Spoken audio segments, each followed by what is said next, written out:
खबर शामिल करेंगे कोयटा से, जहां जिन्ना रोड पर सिविल अस्पताल के करीब गैस की बू कैसे फैली। सिविल अस्पताल में मुकीम कितनी तालिबात की तबीयत नासाज हुई।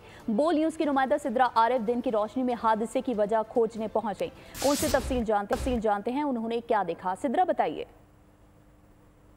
जिन्ना रोड और गैस की बू से जो है वो तलबा जो है वो बेहोश हो जाते हैं। तकरीबन सिविल हॉस्पिटल के मुताबिक 5 तलबा जो है सिविल हॉस्पिटल में लाए जाते हैं, जिनमें से इनकी हालत जो है वो तशवीशनाक होती है, जिन्हें ऑक्सीजन दे के जो है वो खतरे से बाहर निकाला जाता है। इस टाइम मेरे साथ मौजूद हैं इंजीनियर मोहम्मद अल्ताफ़ सुई सदर गैस के। इनके से जानते हैं कि सर कल क्या इंसिडेंट हुआ है, ऐसा क्यों सुई सदर गैस की तरफ से।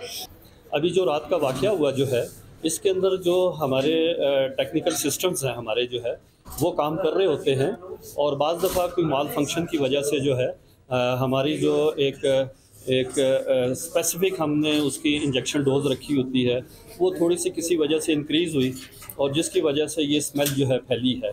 कि जब भी आप कभी ऐसी स्मेल को महसूस करें तो आप अपने जो है खिड़कियाँ दरवाजे जो है वो खोल दें। लेकिन इनका यही कहना था, ये एक कंपेन थी ताकि कि लोगों को अवेयरनेस दी जा सके कि सर्दियों में जो है वो अपनी कमरों की जो है खिड़कियां और दरवाजे खुले रखें ताकि कि किसी भी हादसे से वो बच सके। जी सब्सक्राइब करें और बेल दबाएं ताकि कोई खबर रह न जाए।